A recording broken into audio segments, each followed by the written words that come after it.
বাংলাদেশের সেরা bowler the cutter master Mustafizur রহমানের জন্য সুখবর। যদি সব ঠিক থাকে তাহলে আগামী মৌসুমে চেন্নাই সুপার কিংসের হয়ে মাঠ মাতাবেন the cutter master Mustafizur Rahman. গত আইপিএলে মহেন্দ্র সিং ধোনির কারণেই দ্য কাটার মাস্টার মুস্তাফিজ প্রতিটি ম্যাচেই দারুণ ছন্দে ছিলেন। গত আইপিএল শুরুর আগে ধোনি অধিনায়কত্ব ছেড়ে দেওয়ায় অনেকেই ভেবেছিলেন এটাই তার শেষ মৌসুম, কিন্তু তার হয়নি। পরের মৌসুমেও আইপিএল খেলবেন the cool captain Mahendra Singh Dhoni, কারণ এবারের নিলামে নতুন এক নিয়ম আনতে চলছে আইপিএল ক্রিকেট বোর্ড। ক্রিকবাজ ওয়েবসাইটের খবর অনুযায়ী আইপিএলে এ মৌসুমে প্রত্যেকটি ফ্র্যাঞ্চাইজিকে 6 জন করে ধরে রাখার সুবিধা দেওয়া হতে চলেছে। তবে গত আইপিএলে 4 জন ক্রিকেটারকে ধরে রাখতে পেরেছিল ফ্র্যাঞ্চাইজিগুলো, এবার আরো 2 জনকে ধরে রাখতে পারবে।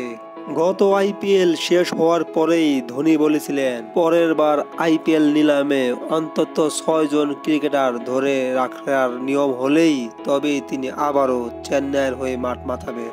আর এই নিয়ম না হলে নতুনদের জন্য জায়গা ছেড়ে দিতে চান মহেন্দ্র সিং ধোনি।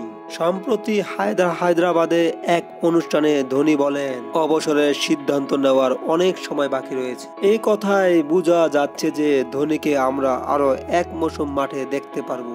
সবকিছু ঠিক থাকলে আগামী মৌসুমে আবারও ধোনির সাথে বাংলাদেশের দ্য কাটার মাস্টার মুস্তাফিজকে চেন্নাইয়ের হয়ে খেলতে দেখতে পারবো।